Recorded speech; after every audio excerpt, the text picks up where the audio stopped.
Warahmatullahi wabarakatuh. Perkenalkan, nama saya Anissa Fitri dari 10 ADP 1. Di sini saya ingin menjelaskan materi ekobis tentang BUMN. Tahu nggak BUMN itu singkatan dari apa? Yaitu Badan Usaha Milik Negara. BUMN diatur dalam UUD nomor 19 tahun 2003 yang menyatakan bahwa BUMN merupakan badan usaha yang di seluruh atau sebagian besar dimiliki oleh negara melalui pernyataan secara langsung yang berasal dari kekayaan negara yang dipisahkan. Pengertian dari ciri-ciri BUMN yaitu BUMN adalah badan usaha yang modalnya dimiliki negara atau pemerintah pusat dan tujuannya melayani masyarakat atau mencari keuntungan. Ada beberapa ciri-ciri BUMN berdasarkan penelitiannya meliputi sebagai berikut, yaitu pemerintah memiliki pengusahaan badan usaha. Yang kedua, pemerintah melakukan penguasaan baik secara hierarki maupun secara fungsional. Yang ketiga, pemerintah pemegang kekuasaan penuh terhadap kegiatan usaha BUMN. Yang keempat yaitu wewenang pemerintah yang berkaitan dengan kegiatan usaha, yakni menetapkan kegiatan Yang kelima yaitu pemerintah mempunyai tanggung jawab penuh terhadap risiko yang terjadi. Ada dua tujuan dari BUMN, yaitu tujuan sosial dan tujuan komersial.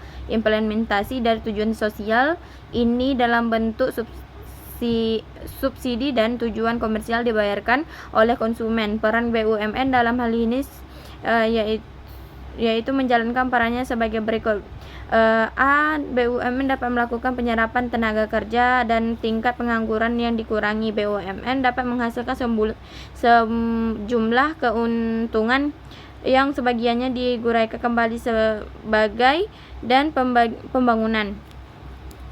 BUMN dapat menghasilkan barang dan jasa yang merupakan komponen dari pendapatan nasional jika dilihat dari sisi PDB, produksi domestik bruto.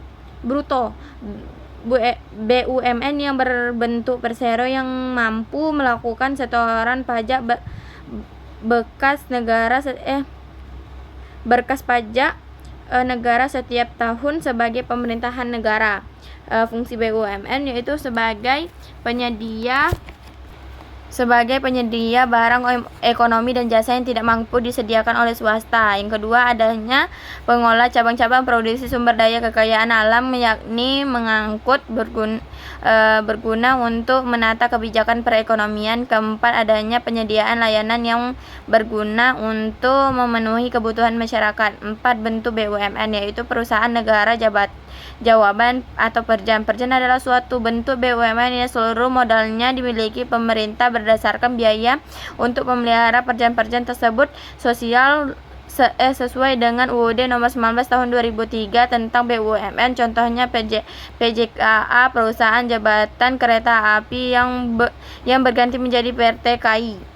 Perusahaan negara umum atau Perum memiliki tujuan yang tidak berorientasi pada layanan tetapi sudah profil oriented. Pemerintah terpaksa menjual sebagian saham Perum tersebut kepada publik dan statusnya diubah menjadi persero. Ada beberapa kelebihan Perum, dan yang pertama yaitu semua keuntungan Perum yang dimiliki menjadi keuntungan negara. Yang kedua, adanya penyediaan rasa bagi masyarakat. Yang ketiga, sebagai sarana pelaksanaan pembangunan. Mungkin segitu saja yang bisa saya sampaikan. Assalamualaikum warahmatullahi wabarakatuh.